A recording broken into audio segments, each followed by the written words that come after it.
Assalamualaikum warahmatullahi wabarakatuh. Perkenalkan, nama saya Danan Sugeng, calon guru penggerak angkatan 10 dari SDN Ulat Gede 1 94 Surabaya. Hari ini saya tidak sendiri, ditemani oleh rekan saya yang bernama Bapak Gunawan Effendi. Bagaimana kabarnya hari ini? Alhamdulillah sehat. Baik, terima kasih. Pak Gun, hari ini kita akan melakukan diskusi pra-observasi yang bertujuan untuk mengetahui kesiapan Bapak sebelum dilakukan supervisi pembelajaran. Adapun tujuan dari supervisi pembelajaran ialah untuk mengetahui proses pembelajaran sekaligus evaluasi untuk mengetahui keberpihakan pembelajaran pada murid. Nah, Pak Gun, ada beberapa pertanyaan yang akan saya sampaikan pada diskusi siang hari ini. Yang pertama, tujuan pembelajaran yang ingin Pak Gun capai nanti ketika supervisi pembelajaran itu apa? Oke. Anak-anak mampu mengenal tentang normal dalam masyarakat. Kemudian anak-anak juga mampu membedakan antara mana norma dan mana nilai-nilai dalam kemasyarakatan. Jadi dua tujuan itu, Pak. Menurut Pak Gunawan, area pengembangan yang ingin dicapai atau fokus pengembangannya di bagian apa? Nah, itu dia, Pak. Saya berfokus pada bagaimana anak-anak mampu mengenali norma-norma yang selama ini ada di masyarakat dan mampu mengenali nilai-nilai yang perlu mereka laksanakan dalam kehidupan sehari-hari, Pak. Kalau saya skala ya, ini 1 sampai 10. Nah, 10 ini sempurna. Kira-kira posisi muridnya Pak Gunawan saat ini berada di posisi berapa? Untuk saat ini, apabila saya melihat materi ini, anak-anak saya masih di nilai 6, Pak. Nanti untuk target akhirnya setelah selesai supervisi, angkanya di target berapa? Saya ada di target di nilai 8, Pak. Ini dari 6 ke 8 kan melompat dulu. Kira-kira strategi pembelajaran atau model pembelajaran yang Pak Gunawan terapkan untuk kegiatan supervisi tadi apa? Nah, saya kemarin berencana untuk menggunakan strategi pembelajaran memakai model role model pembelajaran, di mana nanti saya akan membagi anak-anak menjadi 2 kelompok, yaitu kelompok pertama sebagai kelompok perangkat desa dan yang kedua adalah masyarakat biasa. Nantinya yang pihak perangkat desa akan saya bantu memberi peraturan kepada masyarakat desa, dan masyarakat desa bertugas untuk mematuhi peraturan-peraturan apa yang harus mereka tepati, Pak. Ini kan menggunakan pembelajaran dengan peran ya. Nah, ketika membuat pengelompokan itu, siswanya itu bagaimana? Berdasarkan apa gitu? Saya berkeinginan untuk membagi ini menjadi yang sekarang sedang menjadi ketua kelas, Pak. Jadi yang berperan menjadi perangkat desa, yang sekarang berperan menjadi perangkat kelas, kemudian masyarakatnya ya teman-temannya sendiri.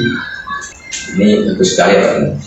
Kira-kira yang Pak Gunawan perlukan atau media pembelajaran yang dimanfaatkan untuk melakukan simulasi ini apa saja, Pak?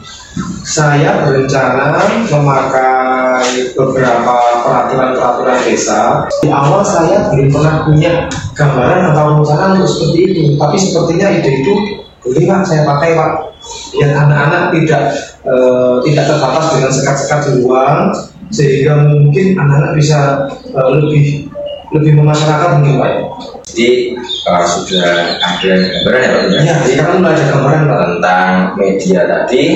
Yang rencana itu bagaimana untuk medianya? Akan saya tayangkan beberapa video mengenai desa-desa atau mungkin perkampungan yang lingkungannya mirip dengan lingkungan anak-anak, Pak.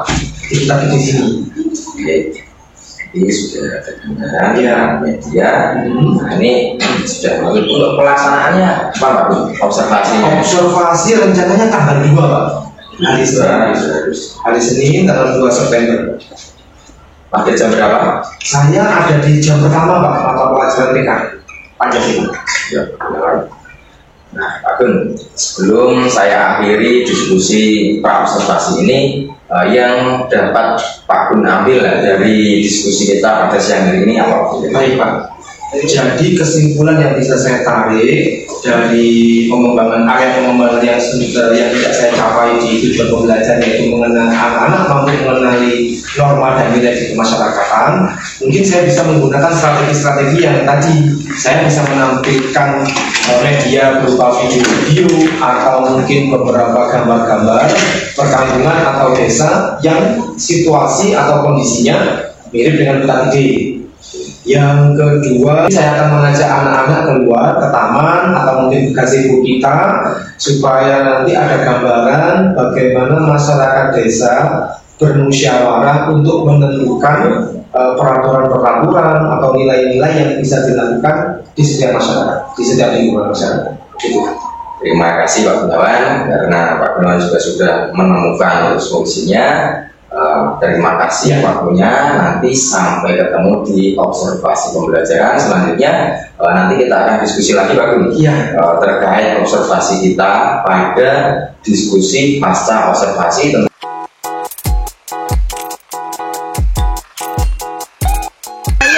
Assalamualaikum warahmatullahi wabarakatuh. Hari ini Senin 2 September 2024 kita akan melakukan observasi pada pembelajaran di kelasnya Pak Gun. Bagaimana Pak Gun? Siap? Oke siap, kita mulai ya. Oke, kita mulai. Oke, assalamualaikum warahmatullahi wabarakatuh.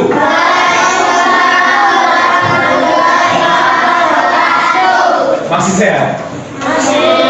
Setelah upacara tadi masih sehat semua ya? Masih kurang semangat, masih sehat? Tunjukkan semangatnya dong. Satya, Gelian, dong Satya. Yuk naik Gelian. Naik Gelian. Harus kuat. Harus kuat. Motornya kuat. Yuk. Singkat saja. 4B. 4B.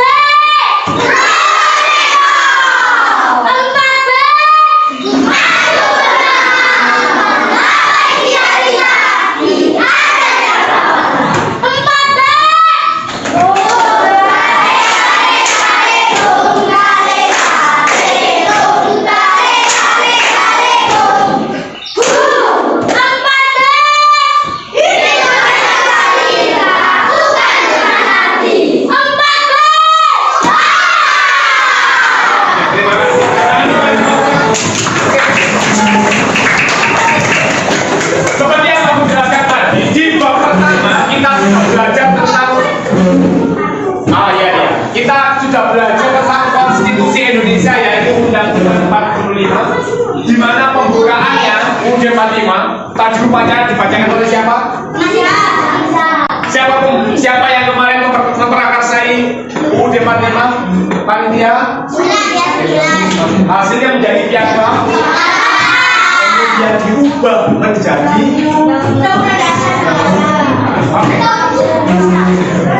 Yang tadi Bapak bilang, kalau kemarin di bab 1 yang bikin Undang-Undang 45 itu adalah panitia semula. Hari ini yang bikin undang-undang di kelas ini panitia 7. Kelompok 1, kelompok 2, kelompok 3, kelompok 4, kelompok 5, kelompok 6, kelompok 7. Oke. Nah, sebelum kalian belajar tentang bagaimana peraturan itu dibuat dan bagaimana peraturan itu diterapkan dalam kehidupan sehari-hari, Pak Gun ingin kamu melihat ini dulu.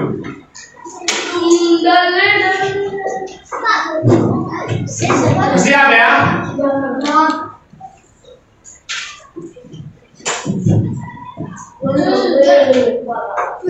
Terima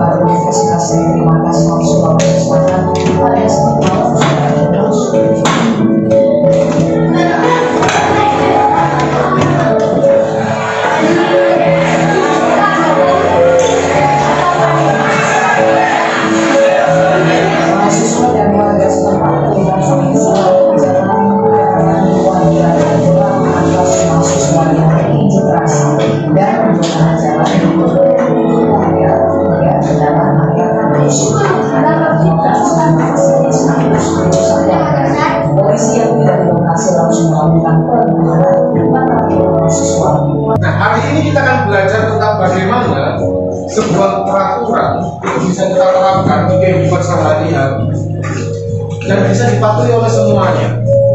Nah, panitia 1, panitia 2, panitia 3, panitia 4, panitia 5, panitia 6, panitia 7. Aku kasih sebuah contoh peraturan. Kita akan hari ini akan mempelajari beberapa peraturan yang ini masih contoh ya, ini contoh ya. Nanti Pak Gun ingin kalian berpendapat tentang ini dan kemudian kita sangkut pautkan dengan video yang Pak Gun sampaikan. Silakan semuanya berkelompok.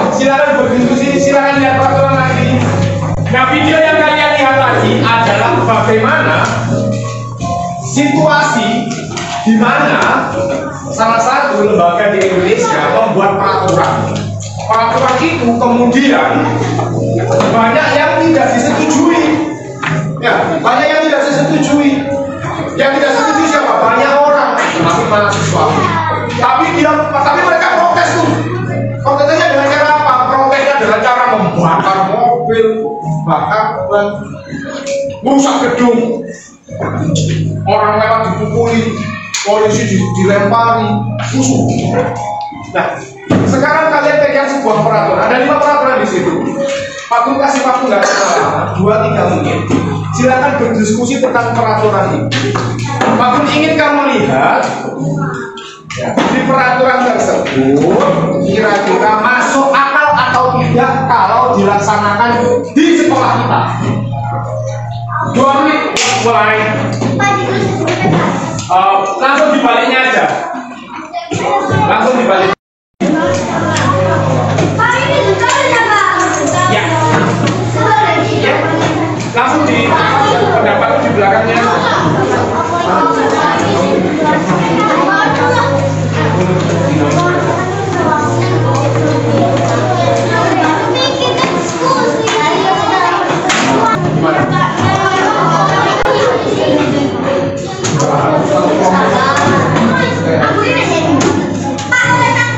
Boleh.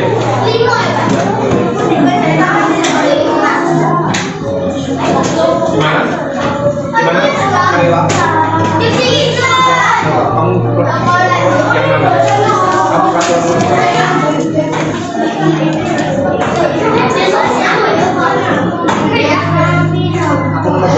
Yo, serigala. Kurang serem serigala. Kurang serem serigala. Panitia 7 telah bekerja dengan baik. Kali ini Pak Gus pengen lihat hasil dari kalian mempelajari tentang kehormatan. Peraturan pertama, aku punya baca nih peraturan pertama. Kebebasan berekspresi. Setiap siswa wajib mengungkapkan pendapatnya secara terbuka di depan kelas, meskipun bertentangan dengan pendapat mayoritas atau pendapat banyak orang. Pak Gus ingin kalau panitia nomor peraturan 1 ini dibaca. Coba panitia 1, kelompok 1, silakan dibaca tanggapannya. Situ aja. Oke. Berdiri. Yang lainnya kalau diperhatikan kelompok 1, 4, setuju nggak nomor 1? Kelompok 4 setuju nomor 1? Gimana? Kelompok 4 silakan dibaca tanggapannya untuk peraturan nomor 1. Yang penting mengingatkan toleransi dan pemahaman antar agama meminta semua untuk mengikuti kegiatan keagamaan tersebut dapat dianggap sebagai pelajaran kebebasan beragama bagi siswa dan siswa menganut agama tersebut. Boleh, nggak apa-apa. Oke, perhatikan di depan. Nah, perhatikan ya. Ternyata peraturan itu tidak semata-mata dibuat untuk kepentingan satu orang. Kalau Pak Gus bikin peraturan, berarti peraturan tersebut juga harus bisa diterapkan oleh Saka, oleh Musali, sama Sunata. Peraturan di dalam kehidupan sehari-hari sering juga disebut dengan norma. Contoh, di SD kita berapa hari kita masuk? 5. Hari apa aja? Mau tidak mau, suka atau tidak suka, harus masuk. Dari contoh gambar yang akan Pak Gun bagikan nanti, Pak Gun minta tolong di garis, dihubungkan dengan norma di sampingnya. Nomor 4. Gambar orang nyobot apa? Antrian. Berarti ini masuknya ke dihukum. Di penjara orang nyobot antrian.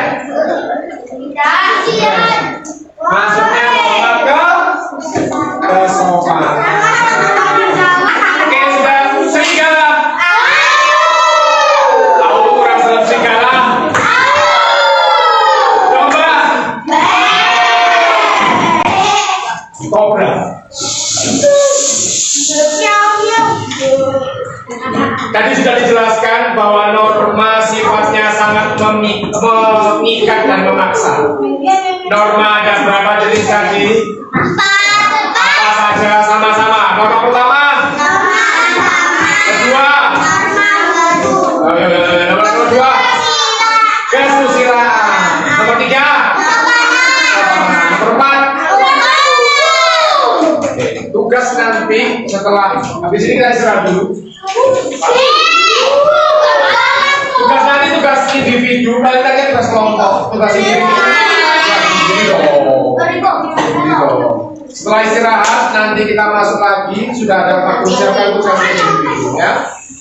Ada pertanyaan di sini dulu? Oke ya, aman semua. Terima kasih banyak untuk sesi ini. Setelah istirahat nanti kita masuk kembali di pukul 9:30. Kita ajar setengah jam, habis itu masuk lagi disiapkan untuk tugas ini. Terima kasih.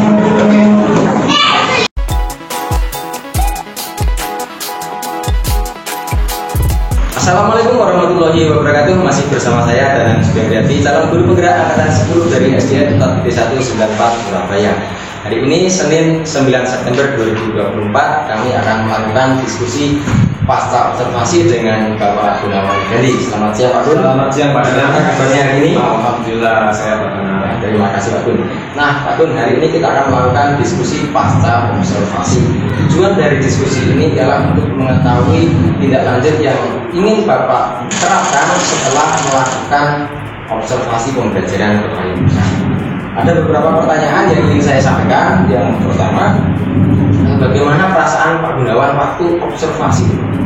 Yang jelas mengajar dengan observasi dengan mengajar sendiri sangat berbeda Pak Danang.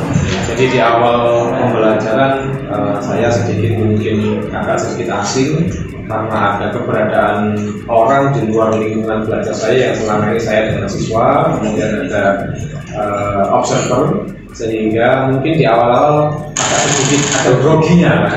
Ya, tapi itu berlangsung sekitar 5-10 menit, setelah itu terbiasa. Kemudian area pengembangan yang ingin Pak Gun capai pada pembelajaran itu apa? Sebenarnya di area pembelajaran yang ingin saya capai adalah bagaimana siswa-siswa saya mampu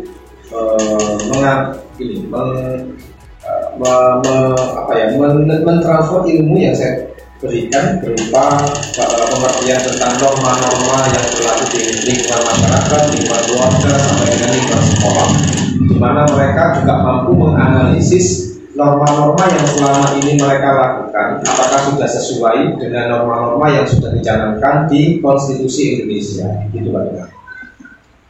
Selanjutnya tahapannya untuk mencapai dari area pengembangan itu apa? Memang kemarin saya sudah membuat mind map. Jadi ada beberapa tahapan. Yang pertama, saya akan menjelaskan tentang bagaimana konstitusi negara ini. Kalau karena di bab 1 kemarin konstitusi dibahas secara global, secara nyata bagaimana sejarah konstitusi Indonesia dibentuk. Kemudian di bab 2 ini saya ingin menjelaskan kepada anak-anak bahwa konstitusi itu tidak selalu berkenaan dengan hal-hal yang rumit itu. Jadi biar anak-anak paham bahwa konstitusi itu sebenarnya bisa kok dibawa ke kehidupan sehari-hari. Setelah anak-anak paham bahwa konstitusi itu sebenarnya ringan dan tidak berat, hanya bahasanya aja konstitusi, padahal dari awal itu sebenarnya adalah peraturan dasar negara. Sehingga setelah mereka mengetahui pemahaman yang pasti, pengertian dasarnya, saya kemudian ingin mengembangkan bahwa anak-anak mampu meneladani bahwa sebenarnya sehari-hari mereka juga selama ini melakukan peraturan-peraturan yang sudah diundang-undangkan. Lalu nanti di akhir mereka mampu membuat peraturan sederhana kelas yang mampu dilaksanakan oleh diri sendiri maupun oleh teman-temannya. Itu Pak. Kemudian dari tahapan itu kira-kira sudah berhasil apa belum? Kemarin di pertemuan pertama masih belum berhasil Pak. Ada beberapa tahap yang saya kesulitan Pak. Ada beberapa komunikasi yang saya kesulitan ke anak-anak sehingga waktu sudah hampir habis, tapi tujuannya belum tercapai semuanya. Berarti kalau saya ulangi kembali, ini hambatannya Pak Gunawan dalam observasi kemarin ialah pengelolaan waktu ya, Pengelolaan tidak cukup untuk mencapai tujuan yang sudah diagendakan. Kira-kira kalau saya berbicara skala Pak, skala keberhasilannya misalnya 10, kemarin sudah mencapai skala sudah sampai 8 Pak. Oke, kira-kira solusinya untuk kedepannya bagaimana Pak untuk mengatasi masalah pengelolaan waktu yang Oke, jadi mungkin untuk pengelolaan waktu kami kemarin molok itu saat anak-anak berdiskusi, kemudian mereka menyampaikan pendapat per kelompok, setelah itu kelompok lain menanggapi. Kemungkinan di pertemuan selanjutnya untuk waktu diskusi tidak akan saya perpanjang, kemudian bahasan yang dicapai oleh tiap kelompok pun tidak perlu saya banyak-banyak, itu mungkin 1 atau maksimal 2 pertanyaan yang harus ditanggapi. Kemungkinan itu akan mempercepat waktu dalam mereka melakukan diskusi.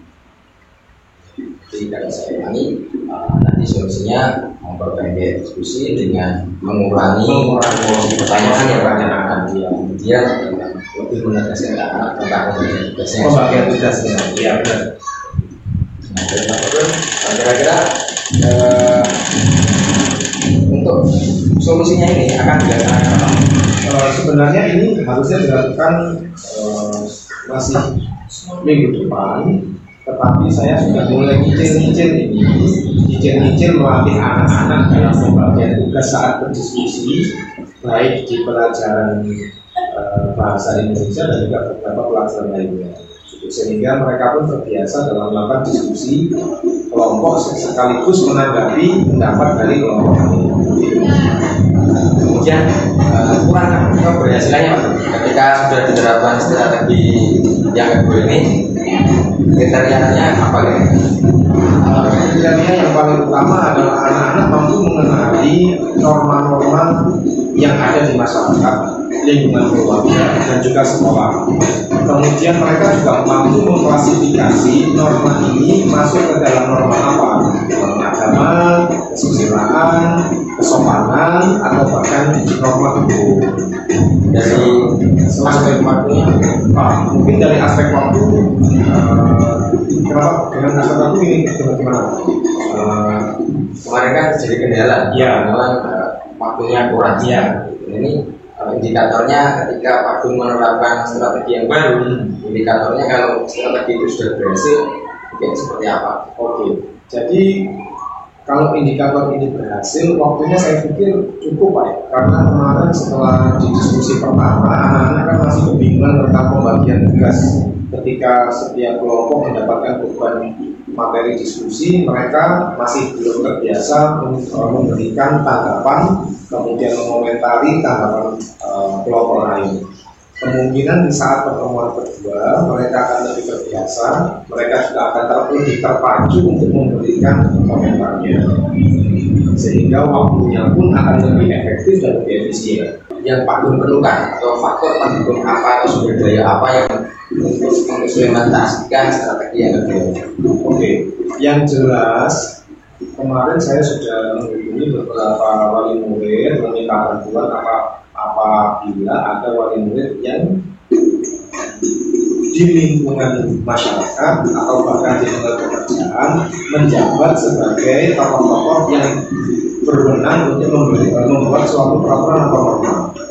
Di mana tujuan saya nanti wali murid memberikan pengalamannya, kalau mungkin tidak bisa secara langsung bisa lewat video, bagaimana peraturan itu dibuat kemudian bisa dipahami oleh orang-orang di lingkungan tersebut, sehingga anak-anak mampu mengenali bahwa norma-norma yang ada di Pancasila sebenarnya sudah ada di masyarakat dan mereka tinggal mengklasifikasi. Selanjutnya, kira-kira penerapan atau mulai melaksanakan dari tindak lanjut ini apa? Minggu ini Jadi bisa saya garis bawahi tadi kendalanya yang pertama waktu karena banyaknya pertanyaan soal kelompok. Selanjutnya Pak Gunawan mencoba untuk memanajemen lagi waktu mengurangi jumlah pertanyaan, kemudian juga Pak Gunawan akan mengurangi wali murid ya sebagai sumber belajarnya. Diskusi kita pada siang hari ini. Terima kasih waktu sama-sama Pak. Semoga berhasil menerapkan pada pembelajaran kami. Demikian diskusi kita hari ini. Terima kasih. Wassalamualaikum warahmatullahi wabarakatuh.